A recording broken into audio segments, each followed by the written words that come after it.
નમસ્કાર, TV30ના ડિજિટલ પ્લેટફોર્મમાં આપનું સ્વાગત છે. આપ જોઈ રહ્યા છો ટોપ ન્યૂઝ. 56 ભૂતપૂર્વ ન્યાયાધીશોએ ન્યાયાધીશોના મહાભિયોગની ટીકા કરી. ન્યાયતંત્રને ડરાવવાનો પ્રયાસ છે. ભૂતપૂર્વ ન્યાયાધીશોએ સખત નિંદા કરી.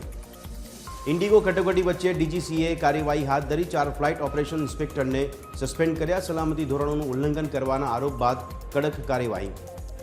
કેન્દ્ર સરકારે સંસદમાં જાહેરાત કરી હતી કે 2 વર્ષમાં 1951 વખત વિમાનના GPS સાથે છેડછાડ કરવામાં આવી છે. GPS ટ્રેકિંગનો ઉપયોગ વિમાનના સ્થાનને ટ્રેક કરવા માટે થાય છે. રોમિયો લેન ક્લબમાં ફરી એકવાર કૌભાંડ સર્જાયું. મહિલા દ્વારા આરોપ લગાવવામાં આવ્યો છે ખુરશી હટાવવા બદલ બાઉન્સરોએ તેને માર માર્યો હતો. તો ભારતમાં વૈવાહિક બળાત્કારને ગંભીરતાથી લેવામાં નથી આવતો. શશી થરૂરનું બળાત્કાર અંગે નિવેદન. પત્નીની સંમતિ વિના સેક્સ કરવું એ બળાત્કાર છે. કેન્દ્રીય કેબિનેટે વસ્તી ગણતરી 2027 માટે 11,718 કરોડના બજેટને આપી મંજૂરી. એપ્રિલથી સપ્ટેમ્બર 2026 દરમિયાન પ્રથમ તબક્કામાં, જ્યારે ફેબ્રુઆરી 2027થી બીજા તબક્કામાં થશે વસ્તી ગણતરી.